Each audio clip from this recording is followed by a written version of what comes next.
Ever get a card so sharp it slices through your chest like a damn kitchen knife?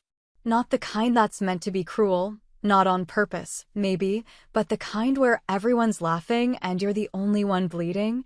That was me last Father's Day. I woke up around 6 in the morning, like I always do, because the dog needed walking and the back gate was still busted, even though I'd asked Toby to fix it about 6 different times. I made coffee. No one else was up, so I figured I'd let them sleep in. It's Sunday, after all, and even God took a day off. I made breakfast. Eggs, bacon, toast, the works. Janine liked her bacon crispy, almost burned, but she never told me outright. She just left it half-eaten unless I got it just right. 28 years married, and I still guessed. That's on me, I guess. The kids started waking up around 8. Kayla walked into the kitchen first, already on her phone, tapping away like she was sending some national security code. She didn't even say, "Good morning." Just grabbed a slice of toast and muttered, "Thanks," as she walked out. Toby came down in basketball shorts and no shirt, rubbing his eyes and scratching himself like a damn ape. He grunted something about coffee and flopped onto the couch. Zach didn't even come downstairs. He had his headphones on, gaming or watching one of those reaction videos where grown men scream at cartoons. Janine came last, makeup half done, sipping from the Starbucks cup she picked up on her early Target run, which somehow always took 3 hours and left our bank account $50 lighter. I handed her a plate, and she looked at it like it was roadkill. "You didn't cut the crusts off," she said, and laughed like it was just a cute little joke. "Kidding," she added, but never smiled. That was the morning. Now, I wasn't expecting a damn parade. I don't need balloons or a steak dinner. I'm not that guy. But a simple, happy Father's Day, maybe a real card, maybe a cold beer in the afternoon, and a "thanks, Dad," wouldn't kill anyone. But around 10, they gathered in the living room, and I actually thought, idiot that I am, that maybe they had something planned. Janine called me over. She said, "Rick, come sit." I sat. Toby handed me a card, no envelope, bent at the corners like it had been stepped on already. It was one of those dollar store things, with a cartoon dog on the front and a speech bubble that said, "Thanks for nothing." Inside, someone had scribbled in crayon red, I think, or maybe orange, LOL, just kidding. Sort of. No one signed it. Kayla laughed first. Janine followed, pulling out her phone like it was the Oscars. "Smile, Rick," she said. "This one's for the group chat." She snapped the photo before I could react. "That face," she said. "Classic." The boys chuckled, Toby shaking his head and saying, "You gotta admit, that's funny." I nodded, smiled, and said nothing. I picked up the trash bag by the door, took it out like I always do. 2 days late, since no one else ever remembers what day is trash day. I walked to the curb, dropped the bag in, and just stood there for a second. You ever have that moment where the world gets real quiet, like you've just left a noisy bar and stepped into the parking lot and all you hear is your own breathing? That was me. I looked up at the house, at the peeling paint around the second-floor window, at the flowers Janine hadn't watered in weeks, and I felt like a goddamn stranger in my own life. I used to build things with my hands, bikes, fences, shelves, even fixed up a boat once, but in that moment, I realized I'd built something that didn't see me anymore. Back porch, later that night. I cracked open a beer and sat in my faded lawn chair. The air smelled like rain, but it hadn't started yet. The dog was asleep at my feet, old mutt with bad hips and eyes that still looked at me like I mattered. Inside, the kids were arguing about Wi-Fi again, and Janine was laughing on the phone, probably with her sister or one of those friends who love to talk about how checked out their husbands are. Under the chair, tucked away in an old cigar box, were the letters. From my dad. Handwritten, dated back to the year he died. He left them with my uncle and told him to give them to me once I turned 50. I hadn't opened them. Not because I didn't care, but because I thought I already knew what they'd say. Be a man. Don't cry. Work hard. All the usual stuff fathers pass down like they're handing out scars. But that night, something in me cracked. Not loud, not dramatic. Just a hairline fracture. I opened the first envelope. The paper was yellowed, folded 3 times, and smelled faintly of tobacco. It read, "Son, silence is a weapon if you know when to use it." That line hit me like a damn sledgehammer. I read it again. And again. And then I folded it back up, put it in the box, and leaned back in the chair. I didn't yell. I didn't scream. I didn't storm inside and demand respect. I just sat there. And started planning. The morning after that pathetic Father's Day, the house felt the same, and that's what struck me first, not the insult, not the laughter, not even the silence afterward, but the fact that nothing changed, not one damn thing. No apology, no, "Hey Dad, we went too far," not even a check-in from Janine to see if I was upset. And maybe that's when the real weight of it landed on my chest like a bag of bricks thrown from the second floor. I realized, in that moment and the days that followed, I could vanish right in front of them, and nobody would blink. So I didn't rage, didn't scream, didn't storm into the living room and demand respect like some sitcom dad with a lesson to teach.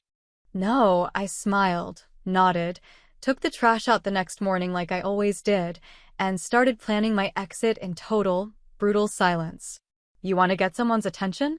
You don't do it by shouting. You do it by disappearing inch by inch, until the day they look up and realize you're already gone, and all that's left is the echo of the door you closed behind you. I started simple. First, I opened a new checking account in my own name. Nothing dramatic, just a quiet little detour on my lunch break. Transferred about half of what we had in our joint account. It wasn't theft, it was correction. I figured, after paying for Toby's car repairs, Kayla's credit card balance, and Zach's textbooks, 3 semesters in a row, I'd earned the right to squirrel away some of what was technically mine. I told myself I'd rebuild from $300, adding $50 each week for 8 months. That's about $4,500, give or take. I know, that math doesn't check out. But neither did the effort I'd been putting in for a family that treated me like the hired help with a driver's license and a grocery list. Maybe I got sloppy with the numbers, maybe I didn't care. Hell, by that point, I was more focused on the principal than the pennies. Next came the Netflix account. One random Wednesday night, I logged in, saw 6 profiles, none of them mine, and realized I hadn't watched a single show uninterrupted in 6 months. Every time I queued something up, someone would need the TV, or ask for help with the Wi-Fi, or say, "This isn't your kind of show, Dad." So I canceled it. Didn't say a word. A week later, Toby stormed into the kitchen yelling, "What the hell happened to the Netflix?" I looked up from my scrambled eggs and said, "Must be a glitch." Then I went right back to eating. That's when I created my own account. Different name, different card, different everything. Paid for it in cash at the gas station using one of those prepaid cards. Nobody ever noticed. Janine just switched over to Hulu and never asked again. Then I started throwing things away. Quietly. Toby's stack of broken headphones he kept saying he'd fix? Gone. Kayla's unopened Amazon boxes that sat on the dining table for weeks? Trashed. Zach's moldy protein shake cups? Tossed. I figured, if they didn't value the space or the stuff, I'd help them clear it. My house, my rules, they just forgot. I also started therapy, which, if you'd told me 5 years ago, I'd have laughed in your face. But I needed someone to talk to, someone who didn't think of me as a paycheck or a punching bag. I'd go every other Thursday on my lunch break. Didn't tell anyone. Just told the kids I had meetings and Janine that I was working late. Turns out, saying less made people ask fewer questions. That was a trick I kept using. The vintage Chevelle I kept in the garage, my pride and joy, the one thing I swore I'd never sell, I sold it. Quietly. Took pictures. Listed it under a fake name. Sold it to a guy from Michigan who came down, handed me cash, and drove it off while the family was out for dinner. I put the money into a separate savings account, one Janine couldn't access. That was the first real taste of freedom I'd had in a decade. I even called up Ron Carver, my old buddy from the Army, the one who once offered me a job running maintenance at his chain of repair shops down in Knoxville. "You still looking for someone steady?" I asked. He said yes. I said, "Keep that spot warm for me." And still, none of them noticed. Not when I started locking my bedroom door at night. Not when I stopped leaving my paycheck stubs on the kitchen counter. Not when I started walking the dog for 30 minutes longer just to get out of the house. They were too busy ignoring me, busy living their lives around me like I was part of the furniture. I once stood at the bottom of the stairs and watched all three of my kids walk past me in one day, not a single one saying hello or even making eye contact. You'd think I was the goddamn ghost of someone they used to know. The best part? The irony? They thought I was just the dumb old guy who fixes the sink and buys the toilet paper. The handyman with a wallet. But every week, every errand, every bill paid with a smile, I was planning. One box at a time, I started packing things, old tools, photos, my dad's letters.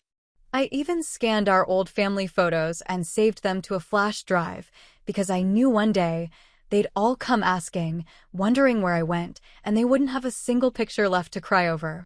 They thought I was standing still, but I was already halfway gone. Revenge, when done right, doesn't come with fireworks or screaming matches. It arrives quiet, precise, and dressed in the same dull clothes it always wears. It looks like a routine phone call, a bank transfer, a forwarded email sent from an anonymous account at 2 in the morning. It tastes like burnt coffee and cheap whiskey and feels like justice you've been waiting a long goddamn time to serve. And for me, it started with Toby.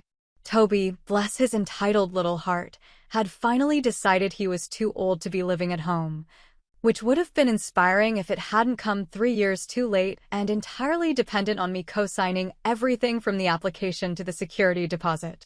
He came up to me in the kitchen one evening with that lazy confidence that only comes from a lifetime of never hearing the word no. He held out his phone and said, "Hey, Dad, I used your name as a job reference. Just say I've been working at the garage, like full-time, okay? They're gonna call." I nodded like the obedient little puppet he thought I was, smiled, even gave him a pat on the shoulder. "Sure thing, son," I said, and then waited until he went back to the basement, where he still played video games for 9 hours a day, talking shit to strangers and ignoring job listings like they were scam calls. I found the landlord's number, called the office, and said, in the calmest voice I've ever used, "Just a heads up about my son, Toby Dalton. If you're planning to rent to him, make sure you get cash up front and maybe ask for a few character references outside the family. He's got, well, let's just say he's not exactly the most reliable when it comes to responsibility."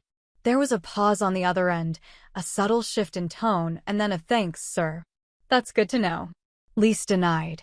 I didn't tell Toby. Just let him find out when the rejection email landed. He stormed around the house for 2 days like a bear with a thorn in its ass, yelling about credit scores and unfair screening. I just shrugged and said, "The rental market's tough these days." He looked right through me. No clue. Kayla was next. She wanted a new car, something reliable but cute, which, in her language, meant something with leather seats, Bluetooth, and payments that Daddy would take care of for at least the first 2 years. She texted me from the dealership, some shiny little showroom downtown where they sell dreams to people who haven't worked a full week in years. She sent me the link to transfer the down payment. $1,000, she said. Just until I get my bonus next month. I smiled to myself, sat on the back porch, and transferred $1. Not 10. Not 0. Just 1, like a slap disguised as a typo. Then I turned off my phone and let her scream into the void for the next 7 days. I didn't read the messages, didn't pick up the calls, didn't even glance at the missed FaceTimes. I just watched the dog chase squirrels and thought about how many times I'd paid for things with silence, with patience, with the slow bleed of my dignity. The fun part, though, the part one won't pretend didn't feel like poetic damn justice, was what I did to Janine. She thought she was untouchable, thought she could float above it all, the master of sarcasm and group chats and bitter wine-fueled phone calls with her best friend Dana, where she called me the background character in my own house. She didn't know I still had access to the old shared iCloud account. Didn't know I could read the family group texts, the snarky little comments, the LOL look at Rick's face when we gave him the card message she sent to her sister with the photo attached. So I picked a burner email address, nothing fancy, Just enough to get the job done, and I sent that screenshot to 3 of her coworkers, people she gossiped about when the wine made her mean. People I remembered from the Christmas parties she dragged me to over the years. The subject line was simple. This is how she talks about her family. No explanation. Just the image, plain as day, with her laugh in full text, her comment about me being too dumb to notice, right beneath it. Then I mowed the lawn. I whistled the whole time, some old song from the radio that I couldn't remember the name of but felt fitting, like the soundtrack to a slow-motion explosion. Janine didn't say anything that night. Didn't look at me during dinner, didn't make any snide comments about the meat being dry or the vegetables being bland. Just sat there, tight-lipped, checking her phone every 5 seconds, as if the answer was going to come from a screen instead of from across the table. 2 days later, I heard her yelling through the bathroom door on a call. I don't know how they got it. No, I didn't send it to you, Claire. Why the hell would I do that? I just walked past the door with a towel over my shoulder and said, "Everything okay in there?" She flinched like I'd slapped her with my voice alone. Then, just when I was starting to think the whole thing had landed without too much damage, my phone buzzed late one Friday night. It was Zach, the youngest. The one who never really laughed at the card but also didn't say anything to stop it. "Hey, Dad," he said, voice low, almost ashamed. "Can I come home for the weekend? I think Mom's freaking out." I paused for a second, looked out the window at the house that still smelled like betrayal and cheap perfume, and I smiled. "Well," I said, "it's about time someone started paying attention." When Zach pulled into the driveway that Friday evening, his old Civic coughing like it had bronchitis, I was already on the porch, sitting in that same chair I always did. The one with the cracked armrest and the sun-faded cushion that had molded itself to the shape of a man who kept everything inside. I didn't wave, didn't smile, just nodded once and watched him kill the engine and gather his stuff like a kid who'd just been sent to the principal's office but didn't yet know what he was being punished for. He looked nervous, hesitant, like maybe he'd made a mistake coming home. "Hey, Dad," he said, walking up the steps with a duffel bag slung over one shoulder and that old familiar tilt to his head, the one that used to mean he'd forgotten his homework but hoped I wouldn't be too mad. I stood up slowly, my knees popping like old floorboards, and held the door open without a word. He stepped inside, the air thick with the scent of cut grass and unresolved shit that had been building for years. I closed the door behind him and followed him into the living room, where the silence didn't feel peaceful anymore. It felt like a loaded gun just waiting to go off. We didn't talk much that night. He said he was hungry, so I reheated some leftover chili and handed him a cold beer from the fridge.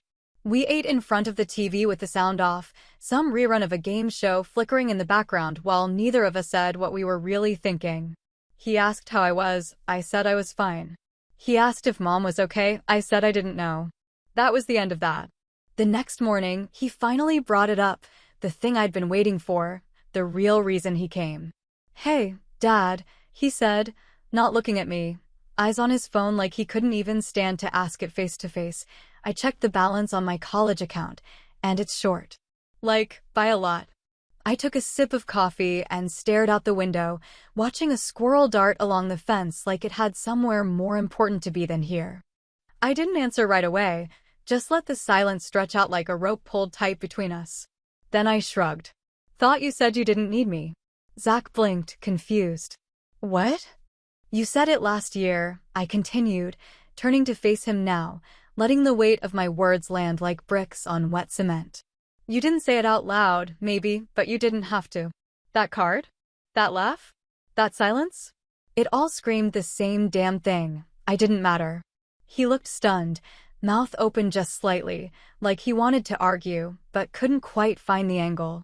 "Dad, it was just a joke," he said, the kind of half-hearted excuse people use when they know they've crossed a line but still want to keep their hands clean.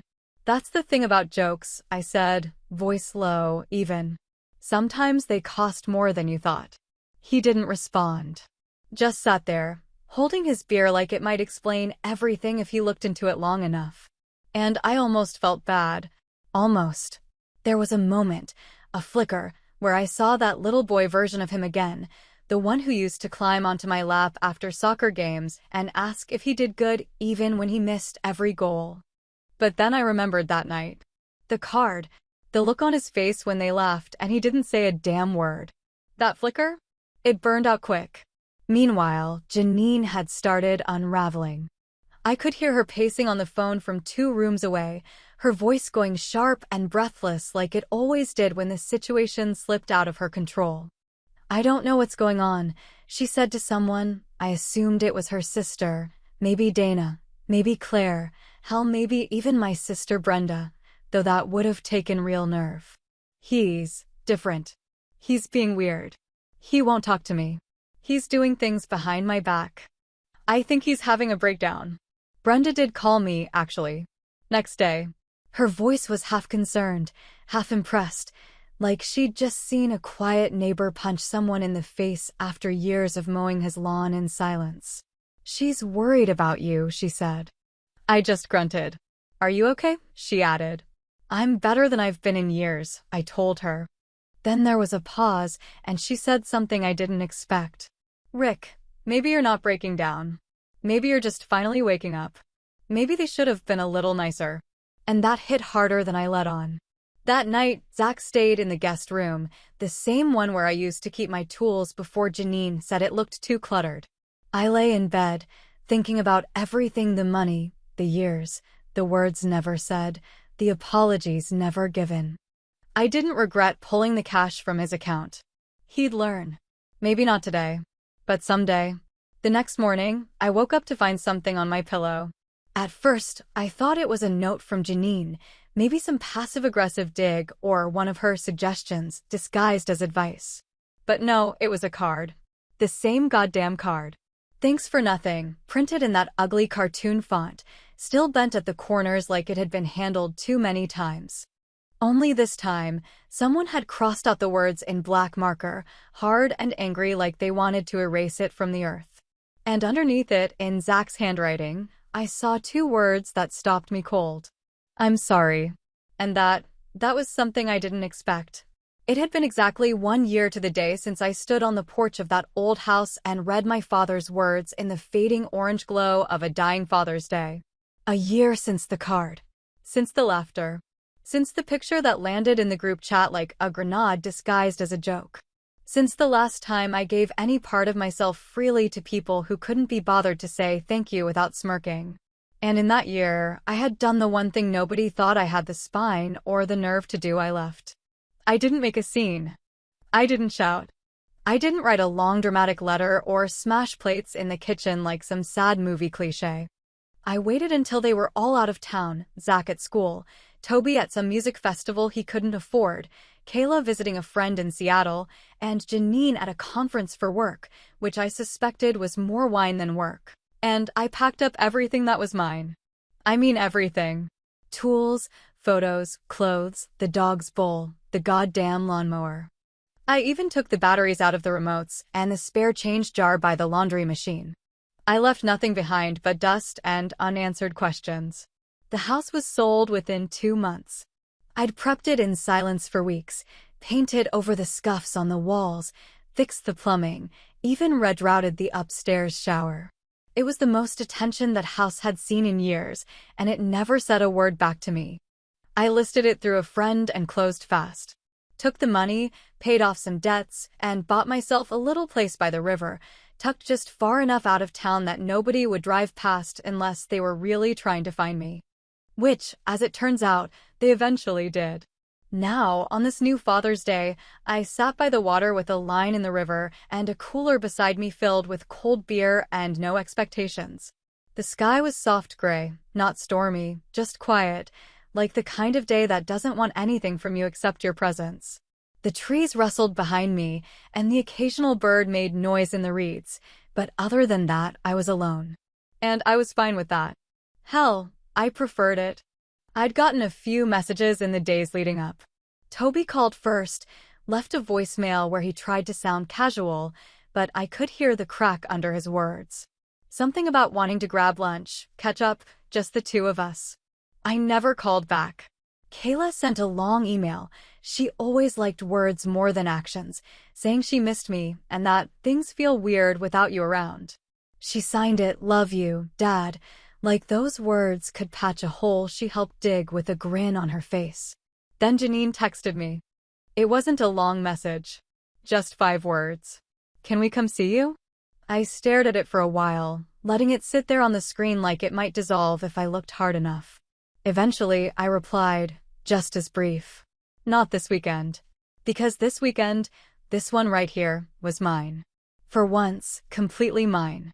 I reached into my tackle box and pulled out the last letter from my father. The very last one. The paper was worn thin at the folds, the ink slightly smeared from fingers and time. I unfolded it slowly, the same way you open something sacred, and I read the words I'd saved for this exact moment. "They'll only miss you when you're gone, son. So make sure that when you go, they feel it." I sat with that line for a long time, staring at it like maybe the meaning had shifted in the past 12 months. But no, it meant the same thing it always had. Don't rage. Don't beg. Just leave, and let the silence speak louder than anything else ever could. I reached into my phone, scrolled through my saved photos, and pulled up the one Janine had taken last year, the infamous group chat card. The grainy shot of me holding the "thanks for nothing" card, trying to smile while my face betrayed me. I looked at it now, not with anger, not even really with sadness. Just peace. That version of me had died quietly that night. This one didn't need their laughter, their approval, or their overdue guilt. This one had a fishing rod and a river and a whole lot of time to himself. I tossed my line back into the water, leaned back in my chair, cracked a beer, and thought maybe I'd catch nothing at all today, and that would be just fine. But then, right as the sun pushed through the clouds like it was finally waking up for the day, my phone buzzed. A group message. From all of them. "We're outside. Can we talk?" I didn't move right away. Just let the message sit there on the screen like a question with no obvious answer. I looked toward the dirt road that led up to the cabin, and sure enough, dust was kicking up. A familiar silhouette of Kayla's SUV, the same one I'd refused to help her buy, creeping slow like they were scared to approach too fast. I stood up slowly, stretched my back, wiped my palms on my jeans, and walked toward the porch. The dog barked once, then settled back down. I didn't know what they were planning to say. Maybe there were tears waiting in that car. Maybe just excuses. Maybe some kind of broken apology glued together with sentiment and a new card from a better store. Maybe nothing but a weak smile and some "we miss you" small talk. But whatever it was, I wasn't in a rush to get to it. I stopped at the door, looked out at the car that had finally followed me to where I lived now, and I said to no one in particular, not even the dog this time, just the air itself, "Now they want to talk." A year too late. Let's see what they brought me this time.